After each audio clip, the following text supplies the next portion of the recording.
The bird and the monkey, एक पक्षी और एक बंदर।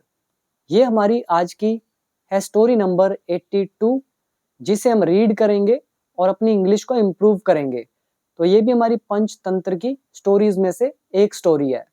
तो वीडियो को पूरा देखना, पसंद आए तो कमेंट जरूर कीजिएगा, और जो लोग चैनल पर पहली बार आए हैं तो आप लोग सब्सक्राइब करें, मेरी सभी वीडियोस को वॉच करें, आपको काफी बेनिफिट होगा आपकी इंग्लिश में। तो स्टोरी करते हैं शुरू।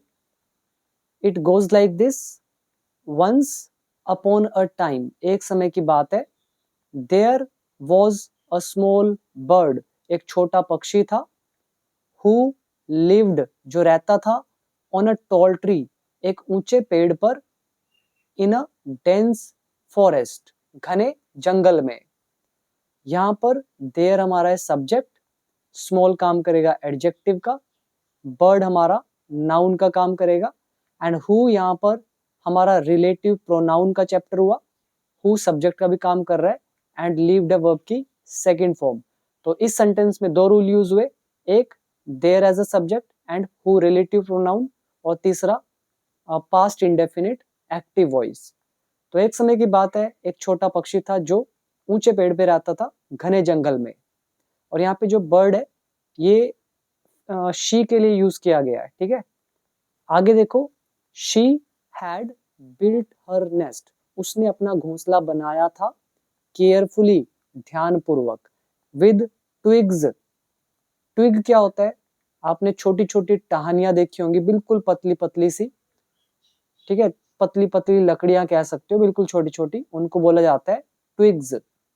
तो ट्विग्स के साथ, लीव्स यानी कि पत्तों के साथ, एंड ग्रास और घास के साथ। यहाँ पे देखो, ट्विग्स आप पहले याद कर लोगे, छोटी छोटी सी टहनियां, बिल्कुल बारीक बारीक पतली पतली। दूसरा है डेंस यानी कि घना। बिल्ड मतलब बनाना, थर्ड फॉर्म बिल्ट, तो she had built past perfect tense. Nest मतलब घोंसला, केयरफुली, ध्यानपूर्वक। एंड यहाँ पे लीव्स लिखा है, एक लीव हमारी वर्ब होती है, LEAVE, लीव मतलब निकलना, छोड़ना, वो हमारी होती है वर्ब। लेकिन अभी जो आप लीव देख रहे हो, ये लीव हमारा नाउन का काम करेगा। जैसे LEAF, लीफ मतलब पत्ता, ये एक पत्ता है। जब हम इसका प्लूरल बनाते हैं तो हम F हटाकर इसकी जगह लिखते हैं VES, लीव्स। ये हो गया पत्ते, पत्ता, पत्ते। ऐसी वाइफ होता, जैसे WIFE, तो इसका प्लूरल हम FE को हटाकर यहाँ पे लिख देते हैं VES, वाइव्स। ऐसी लाइफ का लाइव्स, नाइफ का नाइव्स। तो ये हमारा सिंगुलर प्लूरल का लेसन है, जो हमने किया हुआ है वीडियो नंबर 5 के अंदर। और ये जो मैं वीडियो बता रहा हूँ आपको, ये वीडियोस मेरे कोर्स के अंदर है, यूट्यूब पे नहीं है। यूट्यूब पे सिर्फ मेरी स्टोरीज आपको दिखेंगी सीरियल ऑर्डर में। अगर आपको बिल्कुल डिटेल में इंग्लिश सीखनी है, बिल्कुल बेसिक से स्टार्ट होकर बिल्कुल एडवांस्ड लेवल तक, जिसके बाद आपको कोई और कोर्स करने की जरूरत नहीं पड़ेगी, फुल डिटेल में है। तो अगर सीखना है इंग्लिश, एक्सपर्ट बनना है रूल्स का, तो आप लोग become English champion app download जरूर कर लेना। ऐप का लिंक नीचे डिस्क्रिप्शन बॉक्स में गिवन है, बाकी डिटेल आपके सामने है। और इस कोर्स के अंदर अभी तक 3000 की जगह बल्कि 4500 वर्ड मीनिंग हो चुके हैं, तो आप देख लेना। तो ये सारे रूल करना आपकी जिम्मेदारी। और एक लीव और भी होता है, जिसका मतलब है छुट्टी की जो एप्लीकेशन आप लीव देते हो, वो वाला, वो नाउन है। इसके बाद देखो next, the bird was glad content, पक्षी जो है वो ग्लैड यानी कि वेरी हैप्पी, बहुत खुश, और कंटेंट मतलब संतुष्ट। और यहाँ पे हमने लगा दिया नॉट ओनली, और यहाँ लगा दिया बट ऑल्सो।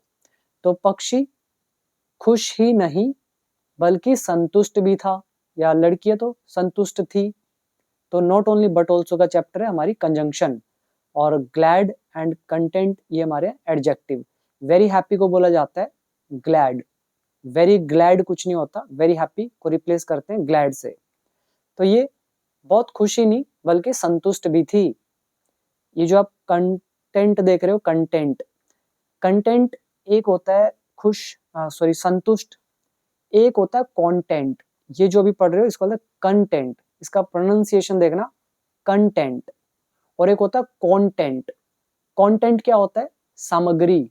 जैसे आप टेबल ऑफ कंटेंट पढ़ते हो ना अपनी कॉपीज में, बुक्स में देखते हो कि इस बुक के अंदर कौन कौन से टॉपिक्स हैं, टेबल ऑफ कंटेंट, ठीक है, सामग्री की सूची होती है। तो वो कंटेंट है और ये कंटेंट है, बहुत बड़ा अंतर है। कंटेंट एडजेक्टिव है, कंटेंट हमारा नाउन है, और प्रोनाउंसिएशन में भी फर्क है, ठीक है। तो ये ऐसे था। एंड और स्पेंडिंग हर डेज, और अपना जो दिन है वो बिता रही थी, सिंगिंग स्वीटली, मधुरता से गाते हुए, एंड एंजॉइंग, और आनंद लेते हुए। किसका आनंद? द ब्यूटी ऑफ नेचर, प्रकृति की सुंदरता का। नेक्स्ट वन डे, एक दिन, डार्क क्लाउड्स गैदर्ड, जो डार्क क्लाउड्स हैं मतलब जो काले बादल है, गैदर्ड वो इकट्ठा हो गए। गैदर मतलब इकट्ठा होना, इकट्ठा करना, past indefinite tense, dark clouds हो गए सब्जेक्ट। तो ये जो काले बादल हैं इकट्ठा हो गए, एंड और हैवी रेन बिगेन टू पोर, और जो भारी वर्षा है वो होने लगी। यहाँ पे बिगिन मतलब शुरू होना, बिगिन का सेकंड फॉर्म बिगेन, और यहाँ पे लिखा है टू पोर। पोर का मतलब होता है उड़ेलना, जैसे आप बाल्टी से पानी उड़ेलते हो, या फिर जब बहुत भारी बारिश होती है उसके लिए भी हम यूज करते हैं पोर करना, ठीक है। तो हैवी रेन बिगेन टू पोर, जो भारी बारिश है वो बरसना शुरू होगी, वो होना शुरू होगी। तो गैदर इकट्ठा होना, स्वीटली मधुरता से, स्पेंडिंग स्पेंड करना, व्यतीत करना, बिताना, एंजॉय आनंद लेना। तो सिंपल वर्ड्स हैं। अभी आओ next. Strong winds shook the trees. Strong winds होगी तेज हवाएं। शेक मतलब हिलाना, और शेक की सेकंड फॉर्म शुक। तो तेज हवाओं ने हिला दिया पेड़ों को। एंड और थंडर रोअर्ड, और जो गर्जन है, जब बादल गरजते हैं उनको हम थंडर बोलते हैं। तो थंडर यहाँ सब्जेक्ट है। रोअर, रोअर मतलब होता है दहाड़ मारना, जैसे शेर रोअर करता है, दहाड़ मारता है। ऐसे ही अगर बादल गर्जन कर रहे हैं बिजली के साथ तो हम यूज कर लेते हैं रोअर वर्ड का। तो थंडर रोअर्ड यानी कि गर्जना हुई, इन द स्काई आकाश में। तो बिजली के साथ गर्जना हुई। सिंपल याद कर लेंगे। विंड, विंड क्या होता है? हवा। विंड यहाँ पे नाउन है। एक और वर्ड आता है हमारे पास वाइंड। ये वाइंड होता है वर्ब। वाइंड का मतलब होता है लपेटना, पैकअप करना। पतंग उड़ाते हो, वाइंड करते हो डोर को। एक विंड, प्रोनाउंसिएशन में फर्क है। ये विंड हो गया नाउन, हवा। यह है वाइंड वर्ब, लपेटना। दूसरा वर्ड इसमें याद कर लेंगे, रोअर मतलब दहाड़ मारना, थंडर मतलब गर्जन। और ये रोअर किस लिए यूज हुआ है? बादल जब गरजते हैं बिजली के साथ तब। शेक इज हिलना हिलाना, शुक सेकंड फॉर्म। तो फर्स्ट पैराग्राफ डन। अब आ जाओ नेक्स्ट पैराग्राफ की तरफ। आगे लिखा है द बर्ड क्विकली फ्लू। पक्षी जो है जल्दी से, फ्लू उड़ गया, उड़ गई, इनटू हर नेस्ट अपने घोंसले में। फ्लाई का second form flu, quickly adverb है हमारा, जल्दी से, तेजी से। तो वो अपने घोंसले में चली गई उड़कर। To stay dry and warm, सूखा और गर्म रहने के लिए। यहाँ पे देखो टू स्टे ड्राई मतलब सूखा रहना, वार्म इज गर्म। जस्ट देन कह रहे हैं तभी, अ मंकी केम, एक बंदर आ गया, रनिंग भागते हुए। ये रनिंग हमारा जेरेंड का काम कर रहा है। थ्रू द फॉरेस्ट, जंगल के बीच से। तो बंदर जंगल के बीच से दौड़ता हुआ आ गया। कोमा डाल के बता रहे कंप्लीटली ड्रेंच्ड एंड शिवरिंग, पूरी तरह से भीगे हुए। ड्रेंच्ड का मतलब होता है भीगा हुआ, ये एडजेक्टिव का काम कर रहा है, पूरी तरह से भीगा हुआ। शिवरिंग मतलब कांपते हुए। और ये दोनों वर्ड जो है, ये तो ड्रेंच्ड ये हमारा एडजेक्टिव है, और शिवरिंग है वर्ब की फर्स्ट फॉर्म आईएनजी यानी कि जेरेंड का काम कर रहा है। नेक्स्ट देखो द मंकी सेट, मंकी बैठ गया अंडर द सेम ट्री, उसी पेड़ के नीचे, ट्राइंग कोशिश कर रहा था, टू एस्केप द रेन, बारिश से बचने की। तो बारिश से बचने की कोशिश करते हुए बंदर बैठ गया पेड़, उसी पेड़ के नीचे। Next is seeing him shivering, उसे कांपते हुए देखकर, द काइंड बर्ड, जो दयालु पक्षी है, फेल्ट पिटी, उसे दया आई, एंड सैड, और उसने कहा। अब ये थे उस पक्षी के शब्द, यहां से यहां तक। तो इसे भी पढ़ते हैं, पहले एक बार रूल देखते हैं। यहाँ लिखा है सीइंग हिम शिवरिंग, उसे कांपता हुआ देखकर। ये हमारा सो कोट हर्ड का लेसन है। सो कोट हर्ड, सीइंग, इसके बाद हम एक व्यक्ति लगाते हैं, उसके बाद हम एक जेरेंड का यूज करते हैं, आपके सामने है। दूसरी चीज, काइंड बर्ड, यहाँ पे है सब्जेक्ट, और फील पिटी का मतलब होता है दया आना, दया महसूस होना। फील का second form felt, pity is दया। तो उसे दया आई, उसे कांपते हुए देखकर, और उसने कहा, क्या कहा उसने? Oh monkey, you have hands and legs like humans, तुम्हारे पास इंसानों की तरह हाथ पैर हैं। यू सब्जेक्ट, हैव के बाद हमने यूज किया नाउन, तो ये पोजेशन का लेसन। तुम्हारे पास हाथ पैर है इंसानों की तरह। Why don't you build your self a house, तुम अपने खुद के लिए घर क्यों नहीं बनाते? और या अ शेल्टर, या एक आश्रय, लाइक आई डिड, जैसा कि मैंने बनाया। अब यहाँ पे आई आ गया, डिड मतलब सब्जेक्ट, यहाँ पे डिड का मतलब करना नहीं है। यहाँ पे हमने देखो, इसने बिल्ड करने की बात की, बनाने की, तो आई डिड का मतलब है बनाना।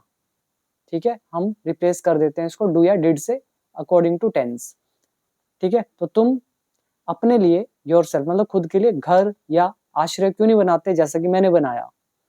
देन फिर, यू वॉन्ट सफर, फिर तुम सफर नहीं करोगे, मतलब तुम्हें परेशानी नहीं होगी, लाइक दिस, इस तरह से, मतलब दिस एवरी रेनी सीजन, हर बारिश के मौसम में। यहाँ पर विल यूज नहीं किया, वुड क्यों यूज किया? कुछ लोग कहेंगे कि ये तो इनडायरेक्ट नरेशन है। दिस इज नॉट इनडायरेक्ट, ये डायरेक्ट नरेशन है, क्योंकि डबल इन्वर्टेड कॉमास के बीच में लिखा है। वुड हमने क्यों लगाया है? क्योंकि ये हाइपोथेटिकल सिचुएशन है, इमेजिनरी सिचुएशन है, काल्पनिक है, और फ्यूचर में कल्पना दिखाने के लिए हम विल नहीं बल्कि वुड यूज करते हैं। तो वुड नॉट, सफर मतलब झेलना किसी चीज को, पीड़ित होना उस चीज से, ठीक है, परेशान होना। अभी इसमें आओ वर्ड मीनिंग पे। पहला फ्लाई, सेकंड फॉर्म फ्लू, उड़ना। टू स्टे ड्राई, सूखा रहना, वार्म, गरम। देन ड्रेंच्ड, पूरी तरह से भीगे हुए। वैसे एक वर्ड और भी आता है, दैट इज वेट। वेट होता है गीला, और ड्रेंच्ड मतलब पूरी तरह से भीगा हुआ। नेक्स्ट वर्ड याद कर लेंगे, शिविर। शिविर विद कोल्ड, ठंड से कांपना। अगर डर से कांपना होता है तो हम उसके लिए कौन सा वर्ड यूज करते हैं? तो ये मैं आपसे पूछता हूँ कमेंट सेक्शन में। पहली जो हमारी 200 वर्ब्स हैं उनमें ये दोनों वर्ड दिए हैं, ठंड से कांपना और डर से कांपना। और डर से कांपने के लिए हमारा वर्ड आता है टी से। तो कमेंट सेक्शन में बताइएगा क्या होता है डर से कांपना। नेक्स्ट वन इज एस्केप, यानी कि बच निकलना। काइंड, दयालु। फील पिटी, दया आना, दया करना। देन शेल्टर, आश्रय या सर पे छत, आशियाना। सफर, झेलना या उससे पीड़ित होना। सिंपल। अभी आओ next. The monkey did not like being advised bye such a small creature. काफी अच्छा एक स्ट्रक्चर यहाँ पे यूज हुआ है, that is being plus verb की थर्ड फॉर्म। मैं आपको केस बता देता हूँ। बीइंग का हमारा 5वां केस, बीइंग के 6 यूजेस किए हैं, उसमें से केस नंबर 5। और वर्कबुक पार्ट 2 का लेसन है, लगभग 130 या 140 लेसन नंबर है, उसके आसपास मिलेगा। ये मंकी जो है, कह रहे हैं इसको पसंद नहीं था, लेकिन हम ऐसा कहेंगे उसे पसंद नहीं आया। ये लाइक हो गया, वर्ब की फर्स्ट फॉर्म डिड लगा है, तो उसे पसंद नहीं आया सलाह दिया जाना। ठीक है, तो ये बीइंग प्लस थर्ड फॉर्म। तीसरी चीज आप यहाँ पे देख सकते हो, एडवाइस। ये एडवाइस नाउन का काम करता है, ADVICE। एक होता है ADVISE। जब हम एस लगा देते हैं तो ये हमारी वर्ब बन जाती है। अब यहाँ देखो, बीइंग के साथ वर्ब की थर्ड फॉर्म है, एस लगा हुआ है, क्यों? बिकॉज ये वर्ब है, नॉट नाउन। सिंपल। तो बंदर को पसंद नहीं आया एडवाइस दिया जाना bye such a small creature, ऐसे एक छोटे से जीव के द्वारा। आगे देखो, ही बिकेम एंग्री, वो गुस्सा हो गया, एंड शाउटेड, और चिल्लाया। अब ये रहे उसके एग्जैक्ट वर्ड्स। इसने कहा, हाउ डेयर यू, तुम्हारी हिम्मत कैसे हुई, टेल मी, मुझे बताने की, व्हाट टू डू, कि क्या करना है, माइंड योर ओन बिजनेस, अपने काम से काम रखो। तो ये कहा बंदर ने। इसमें डेयर हमारा मोडाल वर्ब है, जैसे कैन, शुड, कुड, वैसे ही डेयर भी एक मोडाल वर्ब होता है हमारा। डेयर के साथ लगती है वर्ब की फर्स्ट फॉर्म। जैसे हाउ कैन यू टेल, तुम कैसे बता सकते हो, ऐसी हाउ डेयर यू टेल, तुम्हारी बताने की हिम्मत कैसे हुई। डेयर जो है मोडाल की तरह भी यूज होता है, और एक सिंपल मेन वर्ब की तरह भी यूज होता है। अगर मेन वर्ब होता तो हम ऐसे लिखते, how did you dare to tell me. तो डेयर के साथ हम टू लगाते और यहाँ पे डिड लगाते, बट ये मोडाल है इसलिए डेयर को बाहर रखा है। तो WH फैमिली। तो माइंड योर ओन बिजनेस, अपने काम से काम रखो, this is imperative sentence, lesson number 46। Next, the bird calmly replied, पक्षी ने शांति से उत्तर दिया। कामली हमारा एडवर्ब है। इसने क्या बोला अब, I only wanted to help you, मैं तो बस तुम्हारी मदद करना चाहती थी, डियर फ्रेंड, प्रिय दोस्त। ये लेसन हो गया वांट टू का, प्लस वर्ब की फर्स्ट फॉर्म आई हो गया सब्जेक्ट। नाउ नेक्स्ट है, बट लेकिन द मंकी वॉज फ्यूरियस, लेकिन बंदर बहुत क्रोधी था। क्रोध में होना इज फ्यूरियस, ठीक है, very angry, it is called furious. In his rage, अपने क्रोध में, रेज का मतलब होता है क्रोध, बहुत गुस्सा। ये रेज जो है ये नाउन है, फ्यूरियस जो है एडजेक्टिव है। तो इन हिज रेज यानी कि गुस्से में, ही क्लाइम्ड अप द ट्री, वो पेड़ पर चढ़ गया। टोर, और उसने फाड़ दिया, द बर्ड्स नेस्ट, पक्षी के घोंसले को, अपार्ट, अलग अलग, ठीक है। टीयर अपार्ट होता है, फाड़ कर अलग कर देना, टीयर का सेकंड फॉर्म टोर, देन क्लाइम्ड सेकंड फॉर्म, ही हमारा सब्जेक्ट पास्ट इंडेफिनिट। तो वो पेड़ पे चढ़ गया, उसने पक्षी के घोंसले को फाड़ के अलग कर दिया, एंड थ्रू, और फेंक दिया, इट इसे, टू द ग्राउंड, जमीन पर। The poor bird flu away in fear, बेचारा पक्षी या बेचारी पक्षी, फ्लू अवे, उड़कर चली गई, इन फियर, डर में। फ्लाई का सेकंड फॉर्म फ्लू, इसके साथ आ गया अवे, तो मतलब कहीं दूर चले जाना, जैसे वॉक अवे, चलते हुए दूर चले जाना, ड्राइव अवे, गाड़ी चलाकर दूर चले जाना, ऐसे रन अवे, भागते हुए दूर चले जाना, फ्लाई अवे, उड़कर दूर चले जाना, इन फियर, डर में। और पुअर का मतलब गरीब नहीं है, यहाँ पे इसका मतलब है बेचारा या बेचारी। बेचारी पक्षी उड़कर दूर चलेगी डर में, कोमा डाल के बता रहे हैं, हर होम डिस्ट्रॉयड, उसका घर तबाह हो गया, इन अ मोमेंट ऑफ एंगर, गुस्से के क्षण में।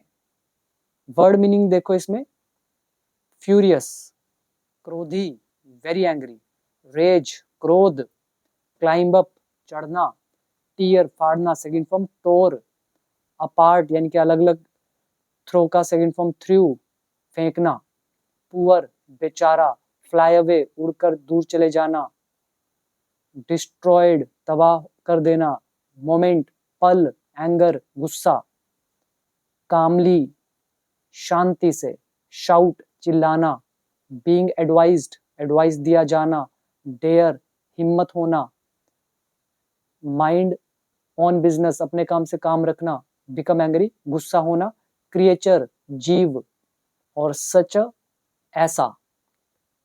Now last paragraph, when storm passed, जब तूफान चला गया। The monkey was left alone, बंदर अकेला रह गया।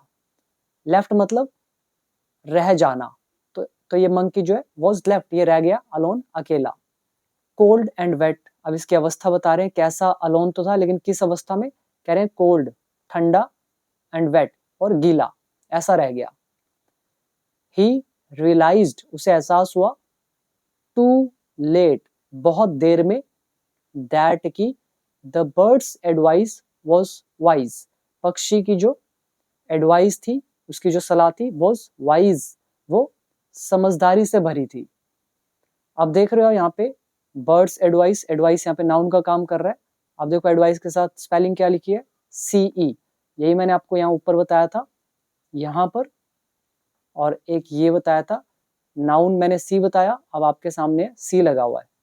तो birds advice was wise, wise का मतलब वैसे होता है अकलमंद, समझदार, लेकिन अगर कोई चीज वाइज है इसका मतलब है वो समझदारी से भरी है। तो पक्षी की जो एडवाइस है वो समझदार भरी थी, तो उसको बहुत देरी से एहसास हुआ। एंड दैट, और यह कि हिज एंगर हैड कोस्ट, उसका जो गुस्सा है वो भारी पड़ा था। कोस्ट मतलब होता है किसी चीज पे भारी पड़ना, कीमत चुकाना, तो उसका गुस्सा हैड कोस्ट, भारी पड़ा था। बोथ ऑफ देम, तो cost both of them their peace, यानी कि उनके उन दोनों की शांति पर भारी पड़ा था उसका गुस्सा, या फिर उसके गुस्से ने दोनों की शांति छीन ली। तो ये था पास्ट परफेक्ट टेंस। कोस्ट यहाँ पे वर्ब की थर्ड फॉर्म है, तीनों फॉर्म सेम रहती हैं। Now the moral of this story, wise advice मतलब समझदारी भरी सलाह, शुड बी एक्सेप्टेड, उसे स्वीकार करना चाहिए, हम्बली, विनम्रता पूर्वक। वाइस एडवाइस यहाँ पे ऑब्जेक्ट का काम करेगा, और एडवाइस यहाँ पे देखो नाउन है, वाइस यहाँ पे एडजेक्टिव है, और ये पूरा ऑब्जेक्ट।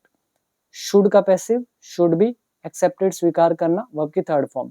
हम्बली एडवर्ब है, यानी कि विनम्रता से, तो स्वीकार करना चाहिए समझदारी भरी एडवाइस को।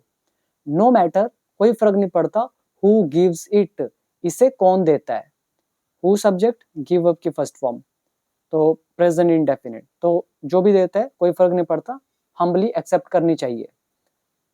एंगर एंड एरोगेंस, गुस्सा और एरोगेंस यानी कि अहंकार, ओनली लीड टू, तो ये केवल लेकर जाते हैं। लीड टू मतलब कोई चीज किसी को कहीं लेकर जाती है, कोई चीज किसी का कारण बनती है, कोई चीज किसी को पैदा करती है, तो ये तीनों ही मतलब निकलते हैं इसके। तो गुस्सा और जो घमंड है, अहंकार है, एरोगेंस, लीड टू, तो इनसे पैदा होता है, क्या पैदा होता है, किसका कारण बनते हैं ये, लॉस का, लॉस यानी कि हानि, नुकसान, एंड रिग्रेट यानी कि पछतावा, तो इनसे नुकसान और पछतावा होता है। तो ये हमारा लीड टू का चैप्टर। सिंपल, एक इसमें नो मैटर और WH फैमिली का कॉन्सेप्ट आपके सामने, no matter who, no matter how, no matter when, ये पूरा चैप्टर किया हुआ है। देन शुड का पैसिव वॉइस किया हुआ है हमने, और ये हमारा लीड टू का चैप्टर, एक एक चैप्टर डिटेल में कवर अप है, ठीक है, तो देख लेना। तो इसमें वर्ड मीनिंग देख लो, पहला हम्बली, विनम्रता से, एक्सेप्ट स्वीकार करना, वाइज समझदारी भरी, एडवाइस इज सलाह, एरोगेंस इज अहंकार, एंगर इज गुस्सा, और रिग्रेट इज पछतावा, लॉस यानी कि नुकसान, हानि। ऊपर देखोगे तो पास यानी कि निकल जाना, स्टॉर्म तूफान, और इसके अलावा कोल्ड ठंडा, वेट गीला, रियलाइज एहसास होना, कोस्ट कीमत चुकाना, तो इसके अंदर यही वर्ड मीनिंग थे। So thank you so much for watching this video till and. अभी दीजिए इजाजत, मिलेंगे नेक्स्ट वीडियो में। बाकी जिसको सीखना है ऐप डाउनलोड कर लेना, नीचे दे रखा है लिंक डिस्क्रिप्शन बॉक्स में। Thank you so much.